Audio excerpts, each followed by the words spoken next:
આજની ધર્મકથા. પ્રણામ.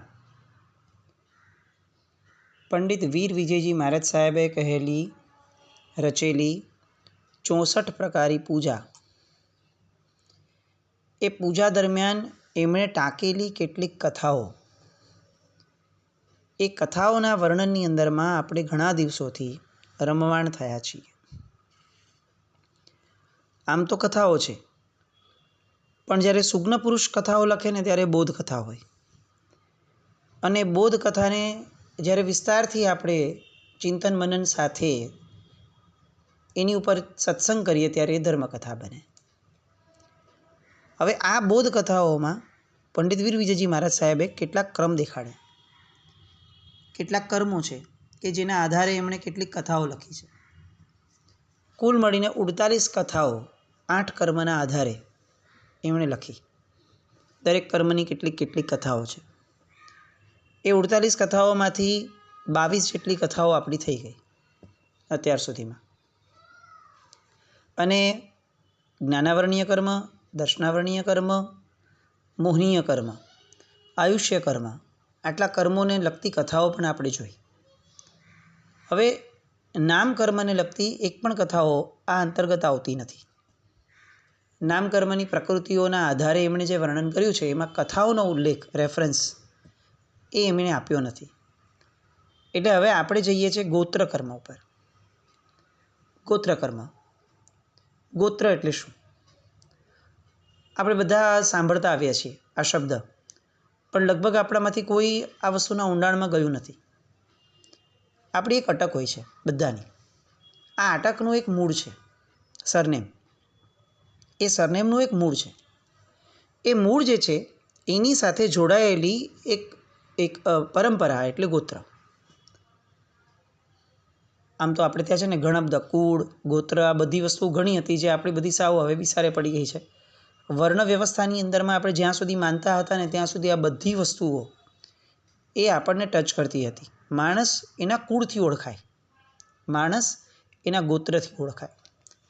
અત્યારે આપણે માણસને એના ડીએનએથી ઓળખીએ છીએ. આજની વૈજ્ઞાનિક ભાષા એને ડીએનએ કહે છે, આપણે એને ગોત્ર કહીએ છીએ. આ ગોત્રમાં જન્મ લેવા માત્રથી આપણા શરીરની અંદરના અસ્થિ, મજ્જા, લોહી વગેરે જે છે એની અંદરમાં કેટલાક અલગ અલગ ભેદ પડતા હોય છે. એ ભેદ એની અંદરમાં કશાય એ પણ એ છે ઓછી વધતી માત્રામાં હોય છે. પૂર્વભવની અંદરમાં આપણે જેવા કર્મ કર્યા છે એ કર્મના આધારે જેટલાનું આપણે પ્રાયશ્ચિત કર્યું એટલા આત્મા પરથી ખરી ગયા. હવે જેટલા ન ખર્યા એવા જેટલા પણ કર્મો આત્મા પર ચોંટ્યા છે એની સાથે આયુષ્ય કર્મ જે છે એને ટેલી કરવામાં આવે. એ આયુષ્ય કર્મને આધારે આપણી ગતિ નક્કી થાય. આયુષ્ય કર્મના આધારે ગતિ નક્કી થયા પછીથી હવે ગતિની અંદરમાં આપણે કઈ જ્ઞાતિ અથવા કઈ જાતિમાં જશું એ આપણું ગોત્ર કર્મ નક્કી કરે. ફોર એક્ઝામ્પલ, આપણે અત્યારે ધર્મ વ્યવસ્થા અત્યારે બાય બર્થ છે તો આપણે જૈન છીએ, પણ અગર ઋષભદેવ ભગવાને સ્થાપેલી પરંપરાઓ હતી એમાં બાય બર્થ વાળી જન્મ પરંપરા ન હતી.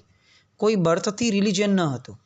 આપણે ત્યાં રિલિજનને ક્યારેય કોઈ વ્યક્તિના જન્મ સાથે સાંકળવામાં નથી આવ્યું, એને બુદ્ધિ સાથે સાંકળવામાં આવ્યું છે. એટલે ધર્મ એ દરેક વ્યક્તિની ચોઈસ હતી, બાય બર્થ નહોતું મળતું. તો બાય બર્થ શું મળતું હતું? તો કે બાય બર્થ વર્ણ મળતું હતું. તમે 4માંથી કોઈ પણ એક વર્ણના છો. એ 4 વર્ણની વ્યવસ્થાઓ આપણે ત્યાં વ્યાખ્યાઓ સાથે મૂકી છે કે ભાઈ તમે યા તો ક્ષત્રિય હો, યા તો વૈશ્ય એટલે કે વણિક કોમ હો, વેપારી, યા તો તમે બ્રાહ્મણ હો, અને યા તો તમે શુદ્ર હો. આ જગતમાં આવતા તમામ જીવો આ 4ની અંદરમાં ડિવાઈડ કર્યા છે. વેદોની અંદરમાં પણ, મનુસ્મૃતિ વગેરેની અંદરમાં પણ આ 4 વર્ણ વ્યવસ્થાના ભેદો બહુ જ સરસ રીતે મૂક્યા છે. આજે એનો સખત વિરોધ થયો છે. Mohandas Karamchand Gandhi was the lead culprit કે જેણે આ વર્ણ વ્યવસ્થાને આ ભારતમાંથી ખતમ કરી નાખવા માટે બહુ મોટું કામ કર્યું હતું. અને વર્ણ વ્યવસ્થા ખતમ કરી અને શૂદ્રોની સાથે કેટલોક નબળો વ્યવહાર કરવામાં આવે છે એવું એસ્ટાબ્લિશ કરીને આપણા ઇતિહાસમાંથી એમણે આ વર્ણ વ્યવસ્થાની આખી પરંપરા ખતમ કરી અને અત્યારે આપણે જેમાં જીવીએ છીએ એવી પરંપરા કે જેની અંદરમાં પૈસાદાર અને ગરીબ આ બે ભેદની અંદરમાં આપણે વેચાઈ ગયા. વાતો મોટી છે. આપણે મૂળ કથા ઉપર આવીએ છીએ. ગોત્રકર્મ. ગોત્રકર્મ એટલે આપણે જેવા જાતિમાં જન્મ્યા છીએ તે. આમાં કથાઓ એવી આવે છે કે જેમાં કોઈ માણસ અહંકાર કરે છે અગર પોતાની જાતિનો, પોતાના કુળનો, તો એ અહંકાર એને ક્યાં નડે છે? અને કોઈ માણસ અગર પોતાના કુળમાં ઉત્તમ રીતે પોતાના કુળને સેવે છે, પોતે જે જાતિમાં જન્મ્યો છે એ જાતિને સેવે છે, તો એને એનું શું ફળ મળે છે? એની વાતો આ ગોત્રકર્મને આધારિત કથાઓની અંદરમાં પંડિત વીર વિજયજી મહારાજ સાહેબે મૂકી છે. આપણે શરૂ કરીએ છીએ સૌથી પહેલી મદ્રુક નામના શ્રાવકની કથા. મદ્રુક શ્રાવક રાજગૃહનો રહેવાસી. વર્ધમાન સ્વામી ભગવાન જ્યારે જીવતા હતા એ સમયે વર્ધમાન સ્વામી ભગવાનનો અઠંગ ભક્ત. પરમાત્માની જેટલી દેશનાઓ રાજગૃહી નગર મધ્યે થઈ, કેટલાય ચોમાસા થયા. ભગવાને 14 ચોમાસા તો ફક્ત નાલંદામાં કર્યા હતા. આવી તો ઘણી બધી દેશનાઓ ભગવાનની એ રાજગૃહીમાં થઈ હશે, સેંકડો હજારો. આ મદ્રુક એવો શ્રાવક હતો. આપણે ત્યાં કેટલીક શ્રાવકની પરંપરાઓ અત્યારે વિસારે પડી ગઈ છે, પણ મદ્રુક શ્રાવકનું ચરિત્ર, ભલે ચરિત્ર નાનું છે, પણ આ લેવાનું મૂળ કારણ એ છે કે આ શ્રાવક દ્વારા શ્રાવકની કેટલીક પરંપરાઓ જે આપણે ત્યાં સ્ખલિત થઈ ગઈ છે એ ઉજાગર થાય, એ આપણને ખ્યાલ આવે શું હતી એની પરંપરા. મદ્રુક શ્રાવક એ એવા એક શ્રાવકમાંથી હતો કે જેમને લદ્દઠ્ઠા અને ગહીયઠ્ઠા આવા બે પ્રકારના શ્રાવકો એ સમયે પ્રચલિત હતા. આમને કેમ આવી રીતે ઓળખવામાં આવ્યા? આ શું આનું નામ? લદ્દઠ્ઠા અને ગહીયઠ્ઠા આવા શ્રાવકો એ એવા શ્રાવકો હતા કે જેમને કોઈ પણ પ્રકારનું વાંચન ન કર્યું હોય, ફક્ત ધર્મનું શ્રવણ કર્યું હોય પ્રભુના મુખે કે ગુરુ ભગવાનના મુખે, અને એટલા માત્રથી એ લોકો એટલા બધા બહુશ્રુત થયા હોય, એટલા બધા વિવેકી થયા હોય, એટલા બધા ધર્મના પારગામી થયા હોય કે એમની સાથે ચર્ચા કરવા માટે એ સમયે કોઈ પણ વ્યક્તિઓ સક્ષમ નહોતા થતા. ચર્ચા કરીને જીતી શકે એવી સક્ષમતા કોઈની ન થાય આવા શ્રાવકો, જેમ સાધુ ભગવંતોમાં આપણે વાદી, ઘણા બધા મહાત્માઓના ચરિત્રો આપણે સાંભળ્યા કે જે લોકો વાદ કરતા અને જીતતા. આ વાદના આધારે જૈન ધર્મ બહુ જ ઊંચો વધ્યો છે. તો સાધુ ભગવંતની અંદરમાં જેમ વાદ છે અને એ વાદી વિજેતા તરીકે મહાત્મા ઓળખાય છે, તો શ્રાવકોમાં પણ આવી પરંપરા હતી. અને એ લોકોને આ લદ્દઠ્ઠા અને ગહીયઠ્ઠા જેવા પ્રકારોથી જાણવામાં, ઓળખવામાં આવતા હતા. આ મદ્રુક શ્રાવક એ આ ગહીયઠ્ઠા પ્રકારના શ્રાવક હતા. એ લોકોમાં શું સ્પેશિયાલિટી હોય? તો કે એ લોકોએ ભગવાનની દેશનાનો અક્ષરશઃ પાન કર્યું હોય, શ્રવણ કર્યું હોય, એ શ્રવણ કર્યા પછીથી એનું ચિંતન મનન કર્યું હોય બહુ ગાઢ. કારણ કે ભગવાન તત્વની દેશના આપે. એ તત્વની દેશનાઓ જે છે એના આધારે એમણે પોતાની આખી એક સમજણ ઊભી કરી હોય. એ સમજણને એ પરમાત્મા પાસે સ્વયં, એટલે ડિરેક્ટ પરમાત્મા પાસે જઈ અને એમણે પોલિશ્ડ કરી હોય. એમાં કોઈ પ્રશ્ન થયા, એમાં કોઈ અનુપ્રેક્ષા એમને થઈ, એમાં કોઈ એમને શંકા ગઈ, અથવા એમને કંઈ પણ ચિંતન મનન દ્વારા કંઈક એમાં વિમાસણ છે, તો એ બધાનું નિરાકરણ ડિરેક્ટ એ લોકો પરમાત્મા પાસે કરતા હતા. હવે જે પરમાત્મા પાસે તૈયાર થયો હોય, પરમાત્માએ તૈયાર ન કર્યા હોય, કારણ કે કેવડી છે, એમને કોઈ મોહ નથી કે કોઈને તૈયાર કરે ને કોઈને ન કરે, પણ આ બધા શ્રાવકો ડિરેક્ટ પરમાત્માની ઉપાસના કરી અને શ્રવણ માત્રથી, નો બુક્સ, નો ગ્રંથ્સ લખેલા, માત્ર શ્રવણના આધારે એ લોકો બહુશ્રુત કહી શકાય એવી કક્ષાને લોકો પામતા હતા. હવે એકવાર કેટલાક ચર્ચાના રસિયા લોકો આ મદ્રુક શ્રાવકને મળ્યા. એમણે મદ્રુકને લપેટામાં લેવાની કોશિશ કરી. કે તારા ધર્માચાર્ય જે છે વર્ધમાન કુમાર એ તો પંચાસ્તિકાયની પરોપણા કરે છે, પણ તને એ બરાબર લાગે છે પંચાસ્તિકાય? એટલે આમણે કીધું કે હા, મને એકદમ બરોબર લાગે છે. અચ્છા, તો તું પણ પંચાસ્તિકાયમાં માને છે એમ? તો કે હા, હું માનું છું. ગજબ કહેવાય. તું મને કે આ પંચાસ્તિકાયની અંદરમાં પૂદગલ અસ્તિકાય એને આપણે બધા સમજી શકીએ છીએ, કારણ કે આ જગતમાં જે દેખાય છે એ બધું પૂદગલ છે. તો પૂદગલ આપણને ખ્યાલમાં આવે છે, પણ એના સિવાયનું એક પણ અસ્તિકાય, શું એ તે કે મેં ક્યારે કોઈને જોયું છે? આ વાયુકાય, આકાશ અસ્તિકાય, પૃથ્વીકાય, અપકાય, આ કોણે જોયું છે? તો એના કયા આધારે એને આપણે માની લઉં કે એ સત્ય છે?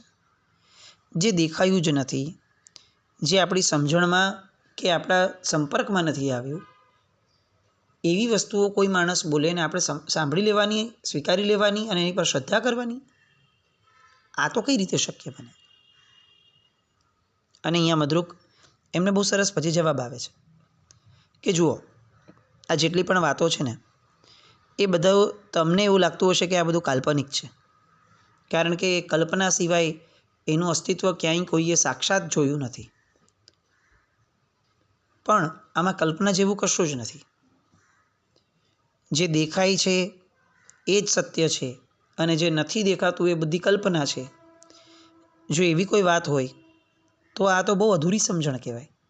કેટલા બધા પદાર્થો આ જગતની અંદરમાં એવા છે કે જેને નરી આંખે આપણે જોઈ જ નથી શકતા, પણ એનું જે અલ્ટિમેટ રિઝલ્ટન્ટ ઇફેક્ટ કાર્ય થાય છે એના દ્વારા ખ્યાલ આવે છે કે આ વસ્તુનું અસ્તિત્વ છે. અચ્છા, લોકોએ કીધું તું બોલે છે એની કોઈ સાબિતી આપી શકે? તો કે હા, જુઓ, પવન કોણે જોયો છે આપણામાંથી? કોઈએ નથી જોયો. અને તેમ છતાં આપણે બધા પવનને અનુભવી શકીએ છીએ. હવે જો જોયું છે એ જ સત્ય છે અને અનુભવેલું સત્ય નથી, તો પછી તમે પવનના અસ્તિત્વને કઈ રીતે સ્વીકારશો?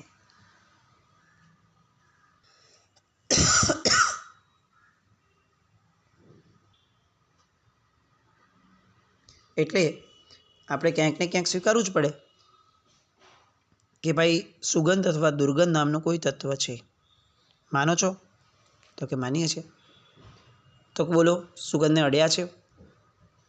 પવનને તો તમે ચાલો અડ્યા પણ છો, સુગંધને તો અડ્યા પણ નથી, સુગંધને તો જોઈ પણ નથી, તો એને કેમ માનો છો? અને ત્યારે આ લોકો કહે છે કે એ બરાબર છે, પણ એનો અનુભવ નાક દ્વારા થાય તો છે ને ભાઈ, તો એને પણ કહી તો શકાય. એટલે તરત મદ્રુક શ્રાવક કહે છે કે આ તો તમારી પોતાની માન્યતાથી વિપરીતની વાત થઈ. તમે પહેલાં એમ કહેતા હતા કે જે વસ્તુ દેખાય નહીં એને મનાય જ નહીં. પછી પવનની વાત આવી તો તમે એમ કીધું કે ભલે દેખાય નહીં, અડી શકાતું હોય, અનુભવી શકાતું હોય તો પણ એને મનાય. હવે તમે પાછું એમાંથી એક સ્ટેપ આગળ વધી અને સુગંધની વાત આવી તો તમે એમ કીધું કે ભાઈ જે ભલે અડી શકાતું ન હોય પણ સૂંઘી શકાય છે તો પણ એનું અસ્તિત્વ છે. તો આ તો તમે જ તુક્કાઓમાં જાઓ છો, તમે જ કાલ્પનિક વાતો કરો છો બધી, કે આ દેખાય એ જ સાચું ને ન દેખાય એ ન સાચું. આ તો કઈ રીતે કોઈ સાબિતીની વાત છે? એટલે આ લોકોએ કીધું કે ભાઈ જો, તું આવા ક્ષુલ્લક તર્કો આપી અને તું તારી વાતને સાબિત કરવા માંગતો હોય ને તો એ વસ્તુ યથાર્થ નથી. તારે કેટલીક સ્ટ્રોંગ દલીલ આપવી જોઈએ કે જેના કારણે અમે અનુભવી શકીએ કે તું વાત કહે છે એ સાચી છે. આવા આમ પવનને, સુગંધને આ બધી વાતો કરે છે તો આખી દુનિયાને ખબર છે, એમાં શું નવી વાત છે? એટલે મદ્રુક શ્રાવક ફરીથી એ લોકોને પૂછે છે કે ચાલો તમે મને એમ કહો કે સાકર કેવી લાગે? એટલે બધાએ કીધું કે કેવી લાગે એટલે શું, તને નથી ખબર? આખું જગત જાણે છે કે સાકર કેવી હોય તો કે મીઠી હોય. એટલે મદ્રુકે કીધું કે એ વાત સાચી છે. ચાલો હવે હું તમને કહું છું કે એની મીઠાશ જે છે એ કેવી હોય એ જરા મારે જોવી છે, મને બતાવો ને. અને લોકોએ કીધું કે ભાઈ તું શું કરવા બેઠો છે? વાહિયાત વાતો કરી રહ્યો છે, થોડું મગજમાં ઉતરે એવી બોલ. સાકરની મીઠાશ જોવાની નહીં, અનુભવવાની વસ્તુ છે. એટલે આ લોકોએ કીધું, મદ્રુકે કીધું કે ભાઈ તો તમે તમારા પ્રશ્નને જરાક હવે ફરીથી રીએસેસ કરો. તમે પોતે નિયમ બનાવો છો અને તમે જ એને તોડો છો. ગંધની વાત, રસની વાત, આ બધી વાતો જો તમે સ્વીકારી જ લો છો તો તમે કેમ એવું માનો છો કે કલ્પના જેવું કંઈક છે? કારણ કે હકીકતમાં જો ન દેખાય એ બધું કલ્પના જ હોય તો પછી આ મીઠાશ એ પણ કલ્પના છે. તો એને કઈ રીતે સત્ય ગણશો? જો તમે એને સત્ય ગણો છો તો પછી તમે સિદ્ધાંતમાં એ જાઓ છો કે કદાચ ન દેખાતું હોય તો પણ અલગ અલગ પ્રકારની અનુભવનમાં આવતી વસ્તુઓ એને આપણે સત્ય ગણાય. તો જેમ સાકરની મીઠાશ અનુભવનમાં આવે છે, પવન અનુભવનમાં આવે છે, સુગંધ અથવા દુર્ગંધ અનુભવનમાં આવે છે, એવી રીતે આ જગતની અંદરમાં ઘણા બધા આત્માઓ છે કે જે આત્માઓને એની એક કક્ષા પછીથી આત્મા અનુભવમાં આવે છે. જો તમે તમારા અનુભવનને સાચું ગણો છો તો જેણે આત્માને અનુભવ્યો છે એના અનુભવનને કઈ રીતે ખોટો સાબિત કરી શકો? એમ તો તમે જુઓ કે કોઈક વ્યક્તિ એવો હોય છે કે જેને શરદી થઈ છે, સખત શરદી થઈ છે. હવે એ માણસને તમે ગુલાબના ફૂલ પાસે લઈ જાઓ કે ઉકરડા પાસે લઈ જાઓ, એને કોઈ પણ પ્રકારનું અનુભવન નથી આવતું. કેમ? કારણ કે કેટલાક સમય માટે એની સુગંધની જે શક્તિ છે, સુગંધ લેવાની, ગંધ લેવાની, એ શક્તિ કેટલાક સમય માટે સ્ખલિત થઈ છે. હવે એ માણસ અગર એમ કહે કે આ જગતની અંદરમાં સુગંધ અથવા દુર્ગંધ નામનું કોઈ તત્વ અસ્તિત્વમાં જ નથી, તો તમે એને શું કહેશો? તો તમે એવું કહેશો કે ભાઈ એવું ન હોય, આ તો હમણાં ટેમ્પરરી તારું લેવલ નથી કે તું સમજી શકે. જેવી તારી કેટલી ક્લેરિટી આવશે એટલે તું પણ માનવા લાગીશ કે આવું તો છે જ. તારા ન અનુભવવા માત્રથી સુગંધ અથવા દુર્ગંધનું અસ્તિત્વ એ દૂર નથી થઈ જતું. એવી રીતે જ્યાં સુધી કેટલીક હળુકર્મિતા નથી આવતી ત્યાં સુધી સામાન્ય જીવ આત્માનો અનુભવ નથી કરી શકતો. પણ એટલા માત્રથી અગર એવું માનવા લાગે કે આ જગતની અંદરમાં આત્મા નામનું કોઈ તત્વ જ નથી, આ જગતની અંદરમાં ભવાંતર નામનું કોઈ તત્વ જ નથી, પુનર્જન્મ નામનું કોઈ તત્વ જ નથી, તો એ કઈ રીતે ગણી શકાય? એ અત્યારે પેલા શરદીવાળા મનુષ્ય જેવો છે કે જેનું કેટલુંક જ્ઞાન એ આવરાઈ ગયું છે. જેમ જેમ એ જ્ઞાન એનું આવરણ તૂટતું જશે એમ એમ એને ખબર પડતી જશે ને પછીથી એ સ્વીકારી લેશે. તો અહીંયા એક પણ કલ્પના નથી, આ નક્કર સત્ય વાત છે, એવું આપણે માનવું જ પડે. પેલા લોકોએ કીધું કે બધું બરાબર, પણ આમ હજી અંદર હૃદય સોસરવું ઉતરી જાય ને એવું કંઈક તું બોલ તો કંઈક વિચારી. અને મદ્રુક શ્રાવક ફરીથી એને કહે છે કે ચાલો હજી એક દ્રષ્ટાંત મને આપીને કહો, તમારા જીવનની અંદરમાં ક્યારે પણ તમને કાંટો વાગ્યો છે પગમાં? તો કે હા, કાંટો વાગ્યો છે. તો એ સમયે તમને પીડા થઈ છે? તો કે થાય જ ને, કાંટો વાગ્યો હોય ને પીડા તો થાય જ. તો તમે મને કહો કે પીડા એ તમે અનુભવી હતી કે તમારી આંખેથી જોઈ હતી? હવે આ લોકો ફસાયા કે ભાઈ પીડાને જોઈ કોણ શકે? પીડા તો અનુભવનની જ વાત છે અને એ તો જેણે અનુભવ્યું છે એ જ કહી શકે. સામો વ્યક્તિ એની પીડાને ક્યારે પણ અનુભવી ન શકે. અને હવે મદ્રુક શ્રાવક એમ કહે છે કે જો પવન, ગંધ, રસ અને પીડા આ બધાના દાખલાઓ જે તમને મેં આપ્યા ને એ તો બહુ જ સામાન્ય સ્તરના બાળ જીવોને સમજાવવા માટેના દ્રષ્ટાંતો છે. હકીકતની અંદરમાં તો પ્રભુએ જે પંચાસ્તિકાઈ પ્રરૂપ્યું છે એ પંચાસ્તિકાઈનું અધ્યયન કરવા માટે તો તમારે પ્રભુ પાસે આવવું પડે, પ્રભુની વાતોને સાંભળવી પડે, એનામાં ગંભીરતાપૂર્વક ઊંડા ઉતરવું પડે.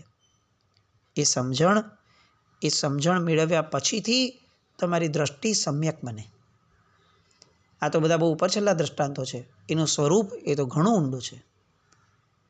તો અહીંયા એ પાંચેય વ્યક્તિઓને જે લોકો એમને પૂછતા હતા એ બધાને પરમાત્માના સંવત્સરણની અંદરમાં લાવી અને પરમાત્માનું તત્વજ્ઞાન સાંભળવા માટે એ કન્વિન્સ કરે છે ને એમને લઈને પછી બાકીનું જીવન એ એમની સાથે એ પરમાત્મા સાથે પાંચેય જણા પણ વિતાવે છે. મૂળ અહીંયા ગોત્રકર્મની વાત એટલા માટે છે કે આ રીતે ઉચ્ચતમ તત્વોની અંદરમાં જેની રુચિ થાય એ સતત પોતાના જીવનમાં ઉચ્ચ ગોત્ર કર્મ બાંધે છે. જે વ્યક્તિ તત્વ ચર્ચાની અંદરમાં અથવા તત્વ નિર્ણયની અંદરમાં પોતાના મનને વાળે છે, એવા જીવો સતત ઉચ્ચ ગોત્ર કર્મ બાંધતા હોય છે. અને એટલે એમનો જન્મ ભવાંતરની અંદરમાં જે પણ ગતિમાં જાય એ ગતિની અંદરમાં ઉચ્ચતા અને ઉચ્ચ અનુકૂળતાઓ મળી રહે એવું કર્મ ઉપાર્જિત કરતા હોય છે. આપણે બધા પણ આવા તત્વ ચર્ચામાં રત બનીએ અને તત્વ સમજવા માટે આપણો પ્રયત્ન વધારીએ એવી શુભ મંગલ કામના સાથે બીજી કથા માટે આવતીકાલે ફરીથી મળશું. પણ આ મદ્રુક શ્રાવકને આપણે આલંબનમાં લઈ અને આવા તત્વોને સમજવા પણ પ્રયત્ન કરીએ એવી કંઈક આપણા દ્વારા ઘટનાઓ આપણા જીવનમાં થાય. જી નાજ્ઞાવૃત્ત કંઈ પણ બોલાય તો મિચ્છામિ દુક્કડમ. જૈનમ જય અતિશાસ્ત્ર.